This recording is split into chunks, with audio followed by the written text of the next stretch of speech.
Hello and welcome to Raw Sports Takes. Today is January 6th, 2025. I hope everybody had a happy holidays there. Merry Christmas. Happy New Year's. I had quite a bit of a holiday. I had a good time. I had pretty much Christmas over there at the beach. So that was kind of fun to watch my son and my family there. That was pretty, it was, I guess it's a regular Christmas here in Texas now. It was like about, 80 degrees. My son was in the pool, which is kind of crazy to think about. In Christmas, it's warm enough where you could be in the pool. Uh, New Year's was another thing. It was a little different. I got to stay here. Actually went to the Spurs game. They were playing the Clippers that day, New Year's Eve. Drank a little bit, way too much actually during the game and after the game. That I actually fell asleep before New Year's. Before it hit, I actually woke up at 11:58 just in time to see it, but then I went right back to sleep. So I am a little bit older, so it kind of works out like that. I feel like most older people now is kind of, New Year's it's not that big of a deal, especially my kid's so young, so he's not doesn't enjoy fireworks like I would. 4-year old is with the sparkles, maybe a little, not even a black cat because it's a little bit too loud. But it's just like that. And it's been 2 weeks now since the last episode I had, so we have a lot of things to go through today. I have a lot of things in the course. I have, of course, the NFL. We're gonna talk now that the playoffs are set. We're gonna go through all the teams. We're gonna talk about some coaches that got fired, a little bit of that. Also, college football is in full swing. The playoffs. We're gonna talk about my picks there.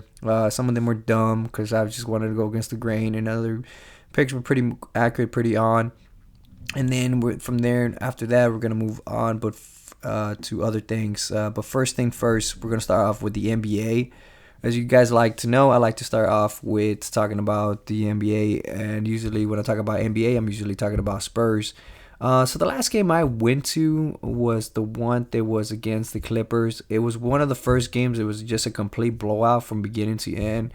It was nice to see that for a change. I got really tired of watching the Spurs. For some reason, they like to start off really slow in the first quarter, and they're down by a few points, and then sometimes they're down by double digits, and then they got to play catch up. And I really hate that crap about it, and it kind of makes them a little bit intense.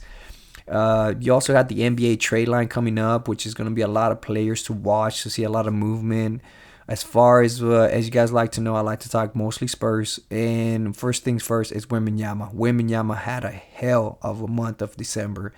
His first 100 games were some of the most spectacular 100 games. Almost had as much as assists. He has blocks. He had that Christmas game where he had 42 points. Should have had 45. If my memory serves right, I believe that was that foul on Chris Paul, and that three-pointer should have counted by Wembanyama, and it should have been 45 points, tying the great Will Chamberlain for the most points in the Christmas debut. But either way, it was a hell of a game. Spurs versus Knicks. The Knicks have been playing very well lately. They kind of getting back into their groove, and they're actually finding their chemistry there with the new acquisition of Karl Anthony Towns. And it was just a good game just to watch overall. And so it was good to watch. It was good to see. And it was good to see that Wembanyama is not scared of the spotlight. He is really not scared of the big games. He's not there. He has the it factor. And he was actually very pissed off after the game after he lost it, which it's great to see. Because sometimes the worst label you can have in sports is being labeled as great potential or great talents. But if you don't have the it factor, the Michael Jordan factor, some people like to call it, the Kobe Bryant Mamba factor, it's just that you want the ball at the end of the game. You want to win the game. You're not friends with the other team. You are pissed off after the game if you lost. Like that is what he is. That is what Wembanyama is, and is showing throughout all these games. So that was a hell of a, like I said, that was a hell of a job there by them. Hell of a job by Wembanyama. Devin Vassell's been playing a little better. Then he got into a little slump there for a little bit, and it ended up not being well. But it was just one of those things. I mean, they lost by 3 points, 117 to 114. The game before that, that's the game that was probably the most irritating game of all in the month of December. It was probably the Philadelphia game, where Wembanyama where apparently Joel Embiid does not like female refs. Apparently, he was just yelling at her and just screaming at her, which you could call it flopping by Wembanyama, and I am a big Wembanyama fan, but he did flop on that last foul call by Joel Embiid, and then, but apparently he just did not like the call, and I get it, he doesn't like the call, but you don't have to scream at somebody and get really pissed off. So I'm not a fan of Joel Embiid as a basketball player. I am, but as a person, to me he's really just a piece of shit. Lazy ass worker, and I would tell it to his face. I don't give a shit if he's more than 2 feet taller than me. He is really a lazy piece of shit. And I think he just did not want to play that game. I think at that point, it's easy to scream at somebody when you're 2 feet taller and you're bigger than them, and hold me back, kind of thing. So that was a weird game. What pissed me off about that game was that Joel Embiid was out, and which is their best player. And then the Spurs just could not figure a way to win that game. And they ended up losing 111 to 106. That was the most frustrating game. They missed a hell of a lot of shots, a lot of open shots, a lot of layups. It was really frustrating to watch. But it's one of those things. What can you do? Other than that, they had really good wins throughout the month. They had that win against New Orleans, played very well, shot the ball very good. One of the biggest wins they had also was the one against the Denver Nuggets series. That was a weird one because it was a back-to-back game. It was a Friday game, and was it a Thursday? No, it was a Thursday and a Friday game, which was really weird. And it was just because I don't like playing the same opponent back-to-back, especially when you're playing them the second night in a row. The first game was great for the Spurs. They show a lot of moxie. They show a lot of grit. They really came back at it, and they won it by defense. And then let's be real, Wembanyama is the defensive player of the year. No questions asked. Nobody even comes close. Yes, Djokovic scored 41 points, I believe, in that game and 18 rebounds. But when you needed a stop and you needed to stop the most, they were able to stop Djokovic and win the game. And that was the biggest thing there. So that was a big win. And I mean, let's be real. Djokovic is the MVP. And he's probably going to go down. If he doesn't win another championship, he probably is going to go down as one of the most underrated big men of all time. And I will put David Robinson in that conversation. It really shocked me when I watched the first 100 games of Wembanyama versus the first 100 games of David Robinson. David Robinson beats him in every single stat. Points, blocks. And the only thing I think he doesn't win is assists and rebounds. He also beats him, which goes to how great of a player David Robinson was, and nobody talked about him before. But now, hopefully people keep talking about him now because of all the things that are going on with Wembanyama.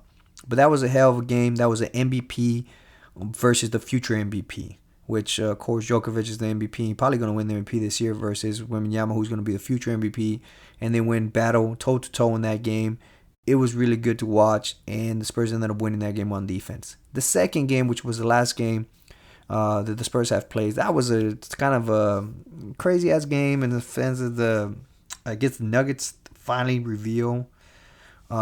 came out there and really wanted to play, and from reports have it that the coach of the Nuggets, Malone, was really pissed off that nobody was in the face of Wembanyama and wasn't really guarding him, so they were a little bit more physical and a little bit more tougher there, and they ended up losing, which is okay.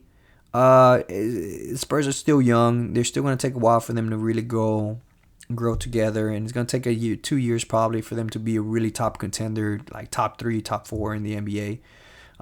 Well, for sure top 5 in the NBA, and so it's going to take them a few years there. They need another piece. They need another player. To me right now, the untouchable players has to be Wembanyama and Castle. It kind of pisses me off that I don't see Castle play enough and more minutes. Yes, his shooting percentage is not great compared to other rookies, but he has a moxie, he has defense, and he has the it factor too with Wembanyama. He just goes about business. He just wants to ball, and that's all the business he wants to do. He doesn't care about anything else. Those are two untouchables. The other one's Devin Vassell. Devin Vassell's real streaky, and sometimes I think Devin Vassell forgets who the alpha dog is on that team and who's the go-to player on that team is. So he kind of gets away from this. Sochan, I like Sochan this year more than I have liked him the previous 2 years. There was a lot of Sochan. How can I say this in a nice way? But I really want to say dick riders, but because there really is. There's a lot of fanboys of Sochan. Jeremy Sohan, that if you say something bad about him, that you get really pissed off. But let's be real. The guy is good. He's good on defense. He's a good hustler. He's a good rebounder. But sometimes you're watching the game and god damn it, Sohan, fucking make a damn layup to save your life. You can't make a layup. Like, he misses the easiest layups. He goes for the spectacular dunk that does not work and it pisses me off. Just make the damn shot. It's not that hard. You're freaking 6'10". You should be able to dunk it easily or just lay it up, but you completely miss it. And he cannot shoot, even though people are going to say, oh, he shot well the last game, three-pointers. Okay, he shot one game good of three-pointers. But his shooting form is horrific. And I don't think, hopefully it gets better because he's still very young. But at the same time, it's kind of one of those, like, ugh, like, I don't know. I don't think he's untouchable.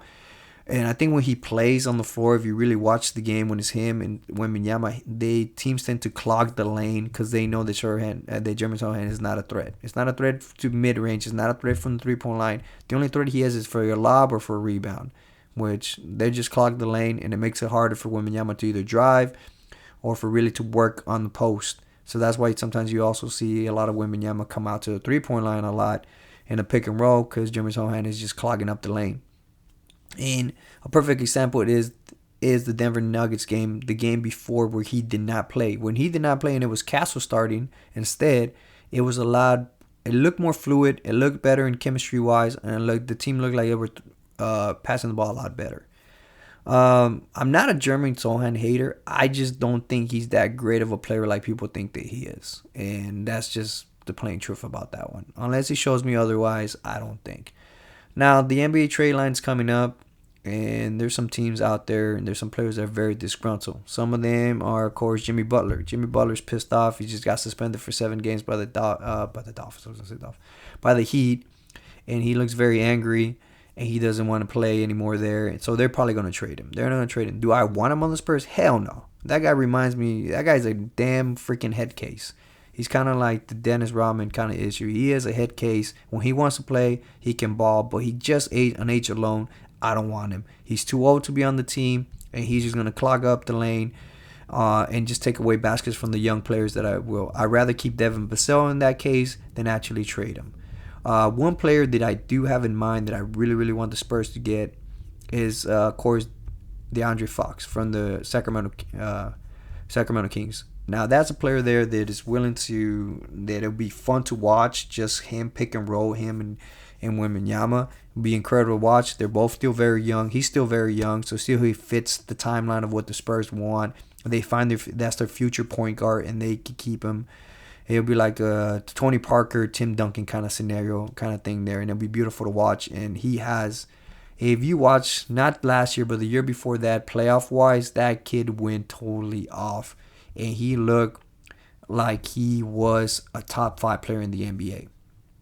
And this brings me to the conversation of what Spurs, what would the Spurs want to do? Do they want to keep they could potentially have they have the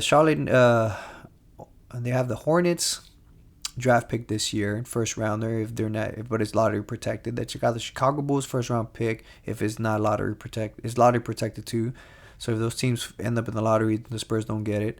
And then they have their own first, and then they have the Atlanta first. Of course, the Atlanta's not protected. That's the one that's really valuable, especially if they start, like, an injury happens to one of their players, and they just, many role players, and they start sucking, and then all of a sudden that becomes a very valuable pick. Now, if you're able to get even all first-round picks, all 4 of them, and you get, like, let's say number 12 and number 15, maybe the Atlanta one falls to top 10, and then you get, like, a number 7 there, and then a number 18 pick. To me, after the first 5 picks in the NBA draft coming up next year with the Cooper Flag and everything, nobody's going to trade you for Cooper Flag. That's plain and simple. Let's be real. Nobody's that crazy enough to say, yeah, I'll trade you the first round pick for this kid that could be the next great player in the NBA. Next, not maybe generational talent like Wembanyama, but maybe like Apollo Bocchero from the Orlando Magic, which is really, really good. Before he got injured there with the Magic, he was looking at being an MVP kind of player. MVP kind of season he was having there with the Magic. But nobody's going to trade you that first pick. So what do you do at that situation? Do you just say, "Fuck it, I'll just keep these first 4 round picks, first 4 rounders, and I'll get draft 4 young players again and try to develop"? You don't have enough space in the roster to be doing that. You still have. What are you gonna do? You're gonna go ahead and cut 4 players on the team right now to make room for these 4 rookies, who are mid-tier players.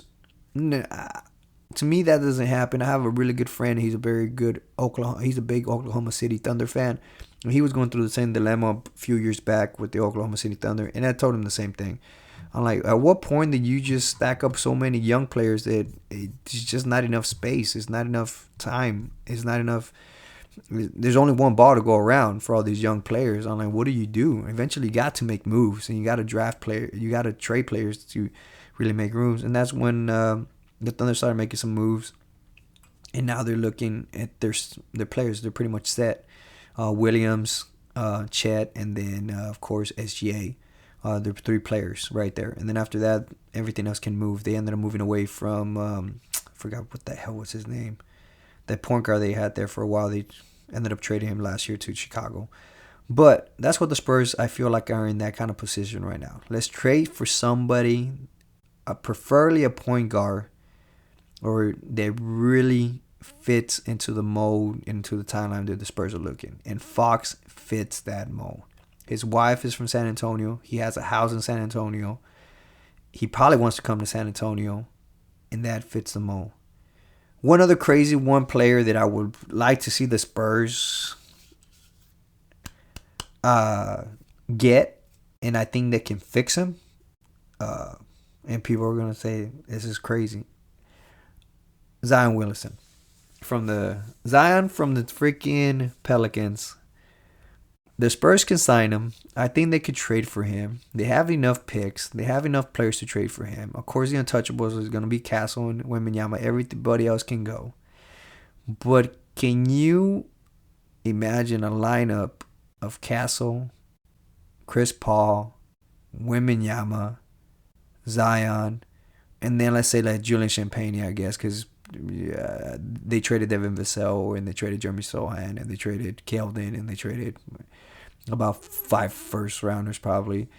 But a lineup like that is kind of crazy to think about. There's no way no team can stop that. Nobody can stop Zion. When Zion wants to drive to the basket, not even Wembanyama himself can stop him. The guy is just huge. The guy is big. The guy is strong. The guy is super athletic. He's just shorter than Wembanyama, but other than that, he can finish with that. He's a lefty, so he can finish with that left hand pretty well. Him and Wembanyama, there's no way nobody can stop him in a pick and roll.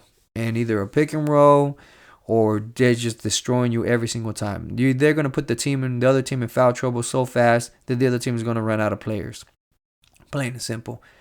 And Zion needs to go to a team that will fix him, but that will not necessarily fix him, but get him into the right mentality of that this is a profession, that this is his bread and butter, then this is his livelihood here, and then they can fix that. They did it with Boris Diaw. The Spurs did it with Boris Diaw. They put in what's one of the funniest things, and I believe in a contract, which is the fat clause, where he had to weigh in every single week and wait so much. And if he waits so much, then he got fined for it. I think the Spurs can do that. I think the Spurs can get into his head. They can mentally prepare him. They can mentally get him ready. And they can physically actually get him away from getting all those injury prones. And I think the main reason Zion is injury prone is just he's overweight. He's fat. Last time I saw him was, they said they had a short video he was showing off. I think it was either Instagram or some kind of social media. He was showing off that he got a new tattoo. And he took off his shirt. And I was, holy shit, that guy's fat. That guy's fat as shit. He has bigger titties than maybe my wife. He has some big old titties.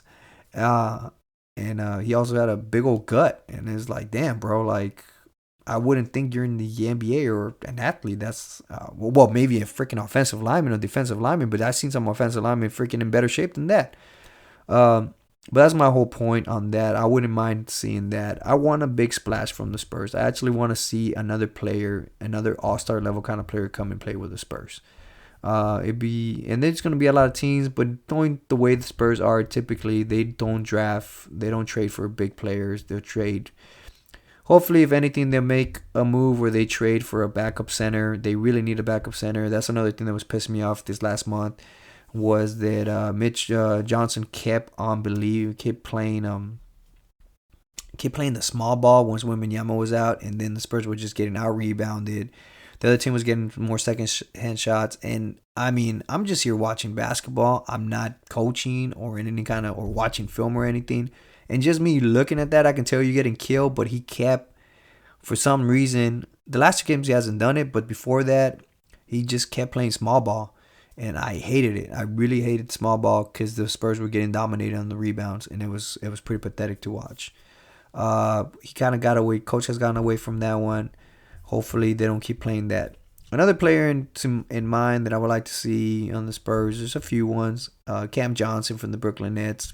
Clearly, the Brooklyn Nets are looking to freaking just totally tear that team apart.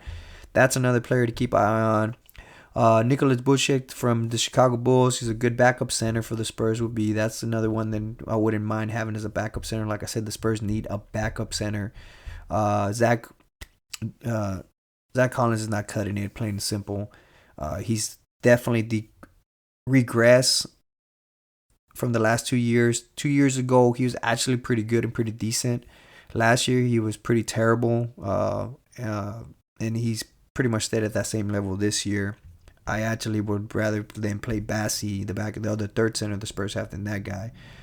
Jonas Valanciunas from the Washington Wizards wouldn't be a bad backup center either. There's a few players out there, and I think the Spurs can definitely make some moves and I think that's more the move they're gonna make. I think they're gonna get another backup center really, and maybe trade Keldon Johnson and maybe a pick here or there and pick up another role player. In reality, it's what the Spurs do. It's what they always do during trade line. They don't trade nobody big.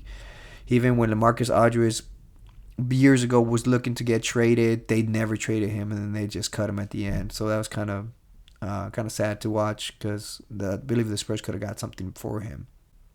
Now, the next game coming up is going to against the Bulls. I think that's a very winnable game. It's at Bulls, and the Spurs should win that game. And then the big game this week is going to be Wednesday against the Greek Freak. That's going to be a hell of a show, and I'm glad they're putting on ESPN and put a nationwide telecast, because it kind of pissed me off this last week that you got Djokovic versus Wembanyama. Like I said, MVP versus future MVP, and it wasn't televised nationwide. That was just very that was bad by, I think, TV. And then, I mean, I know the TV ratings are down here in the United States. Nationwide, they're actually climbing up, but that would have been a great matchup to put nationwide, and just so people see how good Djokovic is and how good Wembanyama is. That's the biggest thing.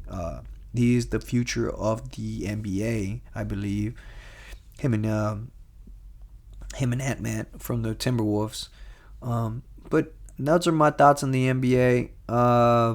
As we have it right now, standing-wise and everything, the Spurs are currently number 8, which will put him in the play-in kind of thing, in the play-in games. Pretty much nothing has really changed too much as far as in the East. In the NBA, you still have Cleveland Cavaliers number 1, Boston number 2. New York Knicks is the team that, like I said, lately they've been winning quite a bit of games. They're 8-2 the last 10 games. Orlando Magic, it's a surprise to me that they'll be able to hold down the number 4 spot there with all the injuries they have, especially their major players. That's a hell of a job there by the head coach. The Milwaukee Bucks is the other team that's kind of moving up and finding its footing, and it's really getting up there. They're number 5 right now. Teams that are going on the downward spiral are your usual teams, or your Brooklyn Nets, Toronto Raptors, Hornets, and Washington Wizards. Those are your bottom teams. On the West, you still got the Thunder number 1. Houston is the price number 2. They've been playing very well. Memphis Grizzlies is another team. It doesn't come as a shocker to me, because if you remember 3 years ago, Memphis Grizzlies was up there. I believe they were number 1 or number 2 seed in the West. Nuggets are up there. They were just the champions 2 years ago. The Lakers, they're kind of finding their footing a little bit too. But the West is very super competitive. If you look at the West, from number 10 to number, I believe, to even number 2, only 5 games separate them from 2 to number 10th, which that's kind of crazy to think about. If a team goes off like in a 3-game losing streak and just can't get it together, they could finish number 9 to number 10. And then also they could be the opposite. A team that's number 9 right now, like the Golden State Warriors or even the Spurs, if they're going like on a 3-4 game winning streak, then you're looking at them being what is that? They could be number 3 on overall in the standings. But we're almost getting there. We're getting close to the midseason there. We're gonna go more in depth into the NBA later on, once we get there to the midseason. But as for now, that's all I wanted to talk about. That now the big one, the other big one that's been happening right now is college football. College football, it was interesting. It was actually, I don't know what to think about college football, because it's just one of those things like actually the playoffs has been pretty okay. I actually do not like I don't like the 12-man setup, the 12 team playoff setup. If you go back to the 12 team setup, the way it's been set up, it's pretty, the first round of games were pretty pathetic and there was really nothing to talk about. There was really nothing there. I mean, it went pretty much like everybody expected it to go. You had Clemson got their ass kicked by Texas, of course. Ohio State beat the crap out of Tennessee. Penn State beat the shit out of SMU. Notre Dame beat the crap out of Indiana. There was like no competitive games. Actually, I hope as we go forward later on in the college playoffs, I think they should make it only 8 teams. Maybe 10. But in reality, it should be 8 teams. The 8 best teams in the college football. After 8, you're really not getting anything after that. You're not getting anything really that great, because you're not getting a good product. You really aren't. It was pretty bad to watch. Quarterfinal wise, so we had that, which pretty much everything went to script. Just the favorites won, of course. And then the quarterfinals, the Arizona State game and Texas game was probably the only competitive game there. It went to double overtime. Arizona State at one point almost beat honestly, they should have beat the Texas Longhorns in that one. The one that was a really surprising game in the college football to me, I picked Ohio State to win, by the way. Ohio State versus Oregon. But I did not expect the ass whooping that they gave them. Like, that was just a complete wiping of the floor of Oregon. Oregon clearly was not ready for that game. Or maybe Ohio State had a thing. I mean, there was a rumor, not a rumor, it was an accusation, I guess you can say, that the Oregon was stealing signs. They were stealing signs from the Ohio State offense. And then the culprit of all this thing was actually the Oregon Duck. The mascot was getting accused of stealing the signs, the signals from the stealing plays from from Ohio State. So maybe that's true, because this game was a complete ass whooping. I mean, Dylan Gabriel looked like Dylan Gabriel from Oklahoma. He did not look good. He looked bad. Ohio State looked great. They got 2 really good wide receivers. Probably going to be first-round draft picks whenever they go to the NFL. That was great. Penn State, Boise State. That's the one game that I picked. I picked Boise State to get the upset when we had the last podcast with our guest there, Raul. But that was just shits and giggles. I really did not expect Boise State to win. And Penn State did their job. They stopped the run. They stopped their only threat there that Boise State had. And they ended up winning the game. Notre Dame, Georgia, that was the other one surprising game. The Ohio State, like I said, Oregon game wasn't surprising because I expected Ohio State to win. But I did not expect them to win in that kind of fashion. The Notre Dame, Georgia game, now that was a really good, pretty much ass whooping by Notre Dame. Notre Dame played a very good game. Very good. Marcus Freeman really coached them up very well. And Georgia was just not ready. A lot of drops in that game, from what I remember. A lot of drops in that game. The defense did not look good. And Notre Dame was just a classic old school football, smash mouth. Just get there and win the game. And Notre Dame did that. Now, semifinals is interesting. Back to the Texas and Arizona State game. All I want to say is that running back from Arizona State should have won MVP of that game. Shit, should be MVP of the freaking bracket. That guy did everything. Threw a touchdown, ran a touchdown, almost caught a touchdown. Or did he catch a touchdown? I can't remember. But he caught that long ball. That guy was doing everything to win that game. So, just want to shout out to him. Texas, Ohio State. That's the semifinals coming up. Ohio State is such a heater right now, and they're so hot right now. And Texas, that I don't know if Arizona State is really that good, which I don't think they're that good. They only had one weapon and one player. I could see Ohio State just completely wiping the floor with Texas again. And they're the favorite right now, I believe, to win the whole thing. So I will pick. I originally picked Texas versus Georgia is a trilogy in the original, the last podcast. Uh, I'm gonna stick. I'm gonna say it's Ohio State. Right now, they're just in so hot of a team that I don't think nobody can stop it, and I think they're gonna win it all, just the way they're playing. Which means Day's gonna keep his job as a head coach, but you never know. Texas can actually, they have a very good secondary and they could match up very well versus the wide receivers. Last time it was Texas versus Ohio State. Texas won the game, but that was, of course, years ago. But they're so hot right now that it's very hard to pick against them. My heart wants to go with Texas. You know what? I'm just sticking to my guts. I'll stick to what I said earlier before in the last podcast, and I'm sticking with Texas. I think Texas gets to the national championship. On the other side, Penn State versus Notre Dame. I expected, like I said, I was just shits and giggles, Boise State. Notre Dame, Penn State. That's an interesting one. That's probably going to be the best game of the week right there. Penn State quarterback, Notre Dame quarterback. They seem to love Notre Dame quarterback there. Of course, he's a transfer from Duke. We're going to go, well, at least I'm going to go. I'm going to go with Penn State. It's going to be Penn State versus Texas in the national championship. That's going to be my prediction as of right now. Or my revised prediction, I guess. Because originally I had Texas versus Georgia. Thanks, Georgia. And those are my thoughts on that. Now, we'll get to the big one, which is the NFL. I know this is a long-ass podcast. I'm going to try to shorten it up a little bit right now. But first, we're going to go with the news. Of course, Week 18 ended up. All the games are over with. Everything is set up now. We know who's in the playoffs, who's not in the playoffs. Cowboys suck again. Hope with the 12th pick, the Dallas Cowboys select a new GM and a new owner, but that's not going to happen. We'll see what happens there.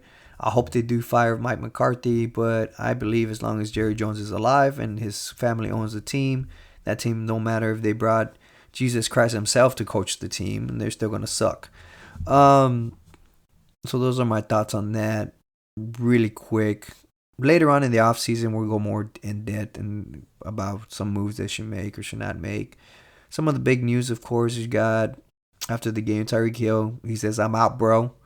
It was great playing here, but I'm done." So apparently he wants to get out of Miami already. We'll see what happens with that. Who's able to pick him up? Does he go back to the Chiefs for a cheaper deal? Who knows?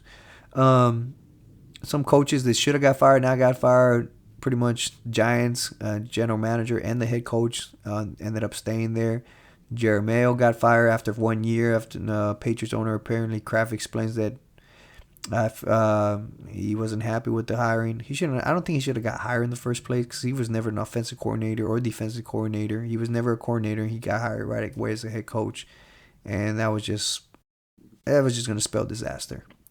Another thing that was really interesting to me in that sense is that if you were going to fire him, you should have fired him before the game started last week, this past Sunday, instead of keeping him, because he went out and won the game. And then you went from having the first round pick, the first overall pick, to now you're the fourth overall pick. And that's really bad if you're a Patriots fan, but I don't feel bad for Patriots fans because you won a fucking 6-7 Super Bowls over the last, 6 Super Bowls the last 2 decades, so I don't really feel bad for you. But if you would have had the first pick overall, you could have much pretty traded that for 2-3 first rounders right away because there's a weak quarterback class. You only got 2 good quarterbacks that everybody's talking about. Shadon Sanders, who I think he's maybe a second or third round pick. Third round, not second or third pick overall, but a second or third rounder. And then you got Cam Ward. So in any other draft, Cam Ward, I would have think he would have been like a late first rounder. Even though I like the kid a lot, but I don't think. But they're going to probably go 1 and 2. So you probably, because of that, and there's nobody really, unless there always is somebody in the draft process that comes out of nowhere and ends up getting hyped up and winning. But either way, like I said, due to that, the quarterback class being really weak, somebody would have traded up, somebody desperate like let's say the Raiders. But now it's not that. Now you don't have the first round pick, and now you cannot trade it, and you gotta wait for the fourth pick, which you probably would have ended up there with the fourth pick if you would have ended up trading. So I don't feel bad for you, but whatever. Uh, a lot of also things happen. Seahawks firing offensive coordinator Grubb after one season in Seattle. That was bound to happen. Their offense kind of stalled there at the end. They were looking pretty bad. But that's pretty much it. I mean, the biggest news, of course, other news is Christian Watson of the Packers got hurt. I feel bad for them. The kid was looking a good better and looked like he was the number one receiver there. But now that we get to the playoffs is interesting. My revision of playoffs at the beginning of the year, I had, as you know, my prediction was the Bengals versus the Lions. Bengals winning the Super Bowl, and of course, somehow, some way, they were able to fuck that up really bad. At one point, there was hope, but then the Chiefs decided they did not want to play anybody. Because I don't know what the Chiefs' thinking was in that. I don't know if the Chiefs were like, maybe we're going to rest players and we don't, there's no point. We're already the first pick. We already have the first, the number one seed. So it's one of those things. And I don't think they wanted to see the Bengals in the playoffs. But then at the same time, it's kind of also, your biggest competition is going to be the Bills and Ravens, right? If the Chiefs went out there and beat the Broncos, like started all their players and beat the Broncos, then they would have been number 7 would have been the Bengals would have got in because of course the Dolphins lost, so the Broncos would have got in, and it would have been the Bengals would have got in. They would have been the number 7 seed versus the Bills. I mean, do you let the Bengals take out your biggest competition when this is the Bills? Like Joe Burrow in the playoffs is scary, and a lot of people, especially me, I'm a big Joe Burrow fan, and also at the same time, I also like to watch good football, and it sucks that I not be able to watch Joe Burrow throw the football in the playoffs. It's just one of those things. If you love football, you want to watch the Bengals. You want to watch Joe Burrow. You want to watch that passing, that very beautiful passing game they have there with Higgins and T. Higgins and Jamar Chase. So I don't know if that was the thinking there. The Chiefs are like, maybe we do want to play our players, so that way the Bengals get in and the Bengals play the Bills, and hopefully the Bengals knocked out the Bills. But then is Joe Burrow is going to Burrowhead, as he renamed it, and he's probably the only player that's not scared of going into Arrowhead, which is a Chiefs stadium, but they call it Burrowhead, and beating the Chiefs.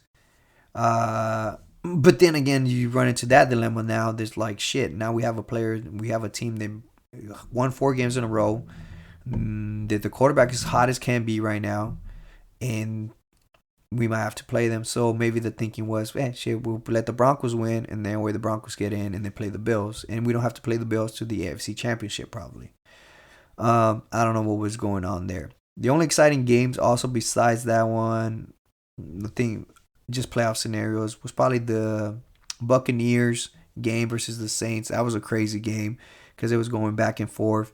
And also the Atlanta versus Panthers game. That was going back and forth. Like, whoever won that game was going to get in, and whoever lost that game was going to get in.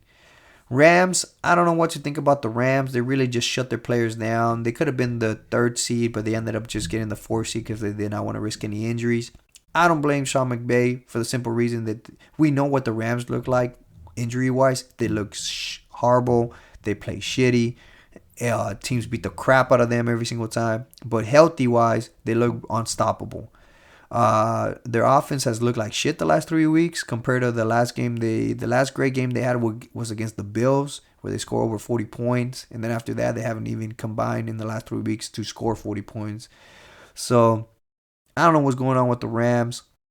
Usually when you get to this kind of playoffs, in the playoffs, you usually want to take the hottest team is usually who wins the Super Bowl, even though percentage-wise tells you that 79% or something like that, some stupid percentage, like 75% of Super Bowl winners were the number 1 seeds. So in that case scenario, you probably would think the Chiefs and Lions are favored to win the Super Bowl, which the Lions are favored to be the favorites to get into the Super Bowl and win it.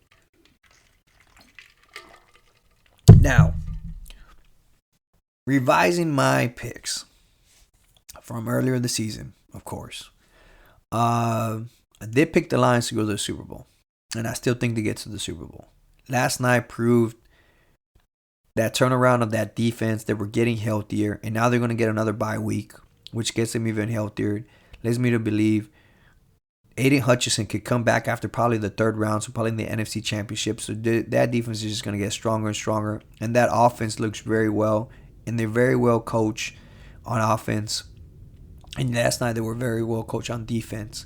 And of course, Campbell is just a fucking wild card when it comes to calling plays and fourth round and fourth down plays and everything. So I still think the Lions get to the Super Bowl. So they're still, I'm kind of half right, I guess, Super Bowl wise right now. I still believe they do.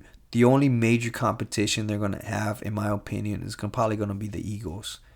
The Eagles have everything playoff wise that you want in the playoffs, and that's a good running game. And you got Saquon Barkley. I wish Saquon Barkley went for the record. To be honest with you, it's a shame that he didn't try. I would at least try him in the first half, play the starters in the first half just to see him. But at the same time, they got a big game, and team wise, you want to win the Super Bowl because individual records, nobody gives two shits, and nobody really cares about it as far as fan wise, unless that's the only thing you got going for you and you don't got nothing else. And I guess you like individual records, such as right now, Emmitt Smith has the most rushing yards of all time because the Cowboys don't got nothing going for them. Big games coming up this week. Of course, it's going to be Eagles versus Packers. Eagles look very well. They're well rested. Of course, they took this kind of like a bye week. Packers, they look terrible in that first half, and they were getting dinged up. Now we learned that Christian Watts is out, is likely out with a torn ACL. And when he's out, their offense looks pretty pedestrian. And I think, and it's going to be at Eagles, and it's going to be a freaking wild game. And I think the Eagles easily win that game. They should win that game by at least 7 points or more. I don't think the Packers have. I don't think they have that magic, and I don't think they have that kind of. Last year, of course, they were playing the Cowboys, but apparently anybody can beat the Cowboys in the playoffs. So I don't see the Packers winning that game. They kind of regress. Jordan Love has regressed this year, and he got hit again. He got kind of injured there. They say he's not injured, but we'll find out when the game starts. The other one in the NFC, you got Buccaneers versus Commanders. Buccaneers look good, but then you kind of get a two-face of Buccaneers. Like you either get the Buccaneers that were yesterday with Baker Mayfield going crazy, running the ball, doing everything he's doing, and then you kind of get like the Buccaneers versus the Cowboys where they make a lot of mistakes and they end up losing the game against an inferior team. Commanders, I mean, they beat the Cowboys, which I'm glad the Cowboys lost because they got a better pick out of it. But they did set a lot of their starters out. We'll see what happens here. We'll see how good Jaden Daniels plays in a big old spotlight here in the playoffs. It's going to be at home. Buccaneers should win this one. They got the better talent. They got the better players. I'm glad Mike Evans got that last reception there to get that extra, to get to the 1,000 yards and get that, what is it, like $3 million or $2 million bonus? Something like that. Something crazy. I'm just saying, if I was in the game and I was a defensive back that was playing against Mike Evans, I would tell him, hey, I'll let you catch the ball. I'll let you get to 10 yards, but pay for my dinner. I don't know. Something like that. Or you could be the opposite way. You could be like really, really trolly and really, really like a dick and just put 4 defenders on Mike Evans. Like, don't even put 1 or 2. Put 4 on him and let anybody else catch the ball except him. Just so he doesn't get the 1,000 yards. Just to be a dick completely. But you know what? I probably would do the opposite if I was a coach and I knew he was trying to get to the 1,000 yards. I would put 4 players on him. And I'll be like, I don't give a shit. I'll give up a touchdown. As this game is not winnable anyways at this point, and I'm not losing anything or doing anything. At least I'm going to make that man lose some money. But that one should be it. The more interesting game out of the NFC this week is probably going to be Rams versus Vikings. We'll see how healthy the Rams are. If they are very healthy and they look very good, like 4 weeks ago, they're going to stomp the Vikings, I think. But the Vikings defense is a top 3 defense for sure in the NFL. Sam Darnold went back to the pumpkin that he is. He looked pathetic against the Detroit Lions. Maybe that's the thing of how good the Detroit Lions defense has improved in the last 2 weeks, or maybe Sam Darnold, that's it for him. I don't know. We're gonna find out. This is gonna be one of those games. If he plays well and loses, he's gonna get paid very good money, either out of the Vikings or out of the Giants. I think the Giants are going to overpay for Sam Darnold in the offseason. If they lose and get their ass kicked and Sam Darnold looks pathetic again, which what did he throw yesterday? 41 passes and 11 or 12 completions, something, 166 yards passing, which terrible, really terrible. If he looks like that, then maybe the Vikings and other teams hesitate to maybe want to sign him. So Sam Darnold hopefully play well for that one. That's going to be that week. So the winners this week out of the NFC is probably going to be Eagles, Buccaneers, and I'm going to take the Rams. So those three teams there. So pretty much the top seeds. Then the Lions are going to play the lowest seed, which will be the Rams. So which will be another interesting game as far as Rams versus Lions. We got the Stafford. We're going to hear a lot about the Stafford and the Jared Goff comparisons and the trades and all this bullshit. And then you're going to get the Eagles, Buccaneers. The Eagles probably want revenge on the Buccaneers for losing last year in the playoffs. I could see the Eagles winning that one. I could see the Lions beating the Rams. So you're going to have Lions versus Eagles. I'll take the Lions at home, especially if Aiden Hutchinson comes back. And Lions are in the Super Bowl. On the other side, in the AFC, you got Bills versus Broncos. Bills should win. They should really make Bo Nix look like a rookie quarterback and really put a stomping on them. Congratulations to Allen. I'm going to say it right now. Josh Allen is going to win the MVP. I don't have no doubt in my mind that he wins the MVP. Usually the way I judge MVPs is, and I think MVP postseason should be considered. It should be put in consideration for MVPs also. Because a lot of people will say, no, it was during the regular season. But if you're going to do regular season MVP, then Joe Burrow should win the MVP then. But you're not going to give it Joe Burrow because he didn't put his team in the playoffs. So if you're going to make the case that he doesn't put his team in the playoffs, then the playoffs should be considered also for MVP consideration, those games. Just saying. Josh Allen, congratulations to him. MVP of the league. They should beat the Broncos. That should be a pretty easy game. Next game is Ravens versus Steelers. Ravens have been looking really bad. The only reason this might be a competitive game is just Steelers play tough. It's a divisional game, so it should be pretty cool to watch. I'll take Ravens probably by a field goal. I'm glad that their field goal kicker is looking a little bit better now. He's kicking better, so they should win by a field goal. Texans versus Chargers. Hey, Chargers, take this as a bye week. Texans look pathetic. They're probably the second worst team limping into the playoffs against this, besides the Steelers. Chargers should win that game pretty easily. Jim Harbaugh should be considered head coach of the year, but it's probably going to go to Campbell. I believe Campbell should win the head coaching job of the year. But that one's it. So your winners are going to be Bills, Ravens, Chargers, which is the number 2, number 3, and number 5 seed. Then coming up the next game, that means the Chiefs are going to play the lowest seed, which would be the Chargers. That is going to be a very interesting game. The Chargers played the Chiefs pretty damn tough, and they have the number 1 scoring defense. So it's going to be a defensive battle. And I will take as much... it's getting to a point where Patrick Mahomes has not looked good the last 2 years, but he's done enough to win games. Plain and simple.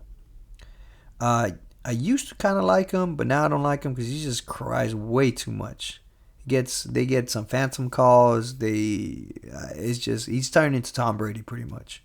Which, I mean, if you're a fan of those two teams, I mean, everybody's gonna complain about them because they're winning. But I'm not a big fan. I'm a big fan of Jim Harbaugh.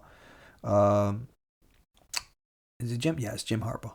So I'm going to take Jim Harbaugh. I'm going to take the Chargers. I think the Chargers come very prepared. I think there's going to be a divisional game. I think the Chiefs might be a little sloppy. And I think if they come out sloppy and slow, like I think they would come out because they pretty much took 2 weeks off, I think the Chargers really come out hot. And if they're able to put a touchdown or 2 at the beginning of the game, they should easily take this game. Well, not easily. It's going to be a competitive game. It's still Patrick Mahomes we're talking about. I hate betting against him, but I'm going to take the Chargers on that one by probably a field goal in that game. Next game is going to be Bills versus Ravens. This is why the playoffs game should be considered should be consideration for MVP, because in this game is going to be Ravens versus Bills. Pretend number 2, number 1. Number 1, Josh Allen MVP. Number 2, Lamar Jackson. So that should be 2 games right there. That should be a game right there. Last time they played, I believe the Bills just stomped the Ravens. That was a hell of a game by Josh Allen and really put and really looked really well on that game. Uh, Bills versus Ravens is going to be at Bills, and I love that the Bills play outside on the snow, so that should be really a great game to watch. Just hopefully it snows, so the snow factor gets in there. The biggest thing about the Bills is just Josh Allen is their whole team. Lamar Jackson finally has somebody there that could run with him. They can, and Derrick Henry. So Derrick Henry to me is the X factor of this game. How well is Derrick Henry able to play?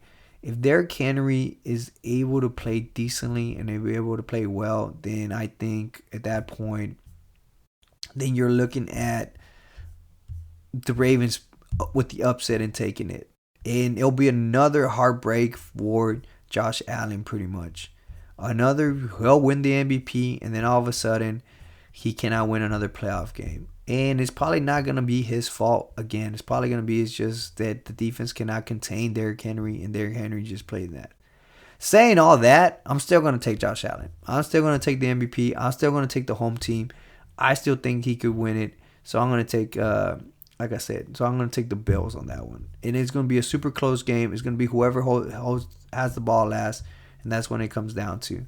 So I'll take the Bills on that game. And it's going to be in that case, it's going to be Bills versus Chargers. That's going to be a tough one for the simple reason that, just that Bills versus Chargers at Bills in the snow, too much. Bills win it. I don't know.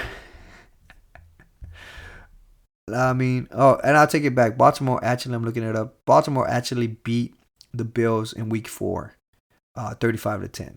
It was pretty much, it was when the Bills were trying to find their way. It was a long time ago, so I wouldn't take too much into consideration into that game, just for the simple reason, just that it was a while back. So, it's week 4. Week 4 was when what? Week 4 was September, late September. So it's been October, November, December. So it's been over 3 months. They're not the same team, both of them. Also, you got to remember that also the Ravens, I think, lost the first 2 games also. So they're 2 different teams as far as the way they're playing right now. I'll take the Bills. And I feel bad for the Bills because I think they're losing the Super Bowl because they lose that advantage. If it was at Bills, if they were playing at Bills in the cold, then I would have taken the Bills. But it's going to be in a neutral zone and a neutral place in a dome. I'll take the Lions. So the Lions win their first Super Bowl. And I'll be cheering for them. Really feel bad for their franchise. It's been, since the 50s they won a championship. It's good to see maybe Jared Goff. We had a revolution there, revitalized his career, and then Campbell's a hell of a coach. I like him. He just yells and screams and does freaking burpees with the team. I like Aaron Glenn, former Cowboy. Campbell, former Cowboy. Ben Johnson wants to finish the job there and win a Super Bowl, and then probably goes on to a head coaching job. So that's my revised picks of Super Bowls and my picks as far as playoffs. I'm going to go with that. That's just the way this is going to go, in my opinion. So that's about it. Other than that, NFL news, Mike McCarthy is still the head coach of the Cowboys. Some coaches got fired. Jaguars head coach got fired. But I don't want to talk too much about that for the simple reason that there's going to be a lot of news and a lot of things are going to drop in the next the next week or so. You're going to see a lot of teams fire their coaches, a lot of different things like that. And also another thing, going back to the NBA, we're also going to probably see a lot of trades also. So that should be interesting to watch. And we'll talk about it more as we get to it because we're going to have less games to talk about. But so far, that's my catch up there. Sorry for the long podcast. Of course, the holidays, kids out of school. I didn't have much time, but now we're back on track. Next podcast we'll probably do Friday Friday we'll do the next one. We're gonna preview some NBA games. Preview some. Probably talk about college and college football games, because the college football games is gonna be the big ones coming up. And with the playoffs in the NFL. Thank you for listening. Have a great weekend and enjoy the rest of your week.